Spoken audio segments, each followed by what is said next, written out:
Good morning పిల్లలు. మీకు కూడా వెరీ గుడ్ మార్నింగ్ అమ్మా. మనం ఈరోజు ఏం చెప్తామంటే తెలుగు యొక్క అక్షరాలు వాటితో తయారు చేసేటువంటి పదాలు, సరేనా? ఇప్పుడు మనకి తెలుగులో మొత్తం ఎన్ని అక్షరాలు ఉన్నాయి చెప్పండి? 52 అక్షరాలు. 52. Very good. అవేంటి? ఆ నుంచి బండిరా వరకు, ఓకేనా? ఈ యొక్క ఆ నుంచి బండిరా వరకు ఉన్న వాటిని అక్షరమాల లేదంటే వర్ణమాల అని పిలుస్తాం, అవునా? ఇందులో అల్ప ప్రాణాక్షరాలు, మహాప్రాణాక్షరాలు, అచ్చులు, హల్లులు, ఉభయాక్షరాలు అని ఉంటాయి. ఇందులో ఈరోజు మనం చెప్పుకునే ముఖ్యంగా అచ్చులు, హల్లుల గురించి చెప్తాను. ఆ నుంచి అమ్మహ వరకు, ఓకేనా? ఆ నుంచి అమ్మహ వరకు మొత్తం 16 అక్షరాలు ఉంటాయి. ఎన్ని ఉంటాయి? 16 అక్షరాలు ఉంటాయి. ఈ 16 అక్షరాలని అచ్చులు అని పిలుస్తాం. ఏమని పిలుస్తాం? అచ్చులు. మరి కా నుంచి బండిరా వరకు, కా నుంచి బండిరా వరకు ఉన్న వాటిని ఏమని పిలుస్తాము? హల్లులు అని పిలుస్తాం. అందరూ చేతులు చేతులు హల్లులు అని పిలుస్తాం, అవునా? ఈ అచ్చులు హల్లులు కలిపి మొత్తం ఎన్నమ్మా అంటే 52 అక్షరాలు. ఎన్ని? మొత్తం ఎన్ని? 52 అక్షరాలు. ఈ అక్షరాలు ఉపయోగించి మనం ఏం చేస్తాం అనమాట? పదాలు తయారు చేస్తాం. ఏం చేస్తాము? పదాలు తయారు చేస్తాం. ఈ పదాలు మనం ఏం చేసామంటే 5 రకాల కింద మనం రాసాం. ఆ యొక్క 52 అక్షరాలని 5 పదాల కింద, 5 వర్గాల కింద విడదీశాను.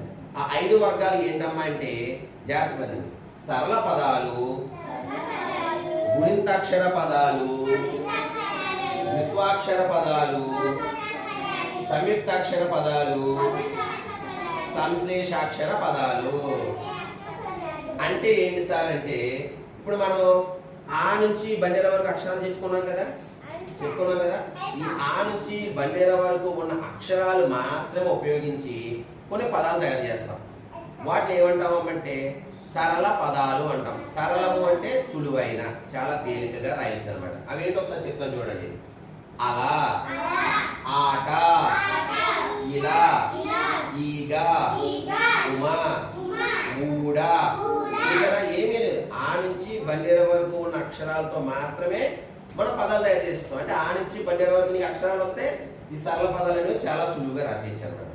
తర్వాత పదాలు ఏంటమ్మా అంటే గుణింతాక్షర పదాలు. అంటే మీకు ఇప్పుడు ఆ నుంచి బండేర వచ్చేసింది. తర్వాత మన స్టెప్ ఏంటి? ఆకారాలు నేర్చుకుంటాము. తర్వాత ఏం నేర్చుకుంటాము? గుణింతాలు నేర్చుకుంటాము, అవునా? ఈ గుణింతాలు మనకి వచ్చేస్తే ఆ గుణింతాక్షర పదాలు అనేవి చాలా ఈజీగా, సులువుగా రాయొచ్చు అనమాట. ఇక్కడ చూడండి, ఖరీదు, కాది, పెంచను, పాఠశాల. ఇక్కడ చూడండి, చిన్నటువంటి గుణింత పదాలు వచ్చినాయి. ఏంటంటే క, హల్లు, రీ, ఇక్కడ రా గుణితంలో ఇకారం వచ్చింది. దు అంటే ఇక్కడ దా గుణితంలో ఉకారం వచ్చింది. చూసారా? ఈ చిన్న గుణింత పదాలు ఉపయోగించి మనం ఏం చేస్తాం అన్నమాట? గుణింతాక్షర పదాలు అనేవి తయారు చేస్తాం. ఇంకొంచెం దాని తర్వాత నెక్స్ట్ స్టెప్ అనమాట. అంటే మీకు సరళ పదాలు వచ్చేసినాయి, గుణింతాక్షర పదాలు వచ్చేసినాయి. తర్వాత ఏంటంటే ద్విత్వాక్షర పదాలు. ద్విత్వాక్షర ఒక 5 నిమిషాలు. ద్విత్వాక్షర పదాలు. ద్విత్వాక్షర పదాలు అంటే ఏంటంటే హల్లుకి మళ్ళీ అదే హల్లు ఒత్తి కింద వస్తుంది. హల్లు అనే అక్షరానికి మళ్ళీ హల్లు అనే ఒత్తు వస్తుంది అనమాట. ఫర్ ఎగ్జాంపుల్ ఇక్కడ చూడండి, కుక్క, చొక్క, లక్కీ, బొగ్గ, అగ్గి, దగ్గు. అంటే కాకి కావత్తు, ఘాకి కావత్తు, మచ్చ, చాకి చావత్తు. అంటే హల్లుకి మళ్ళీ అదే హల్లు ఒత్తి కింద వచ్చింది. చూసారా? రెండు ఒకటి. హల్లు కింద మళ్ళీ హల్లు కింద మళ్ళీ ఒత్తి కింద వచ్చింది అనమాట. ఒత్తు కూడా అదే అక్షరం వచ్చింది అనమాట. ద్విత్వము అంటే రెండు సమానంగా ఉన్నాయి కదా, వాటిని అనమాట ద్విత్వాక్షర పదాలు అంటారు అనమాట. దాని తర్వాత ఏంటంటే సంయుక్తాక్షర పదాలు. ఇంత మనం ఏం చెప్పుకున్నాం? హల్లుకి అదే హల్లు అని చెప్పుకున్నాం కదా. ఈసారి ఏమవుతుందంటే హల్లుకి వేరే రకమైన హల్లు ఒత్తి కింద వస్తుంది అనమాట. ఫర్ ఎగ్జాంపుల్ ఉదాహరణ కింద అదృష్టం, అర్ధరాత్రి. ఇక్కడ చూడండి, దూ కింద అరుగర వచ్చింది, షా కింద తావత్ వచ్చింది, రా కింద దావత్ వచ్చింది, తాకి రావత్ వచ్చింది. అంటే హల్లుకి వేరే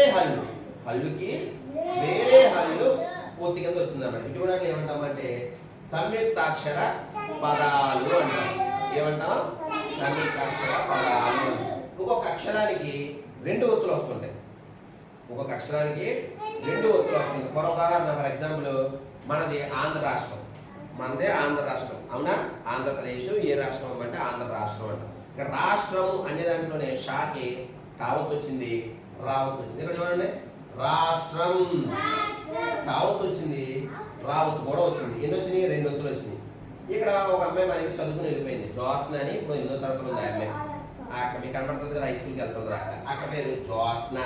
ఇక్కడ చూడండి, తా కింద ఒత్తు వచ్చింది, నా ఒత్తు కూడా వచ్చింది, అవునా?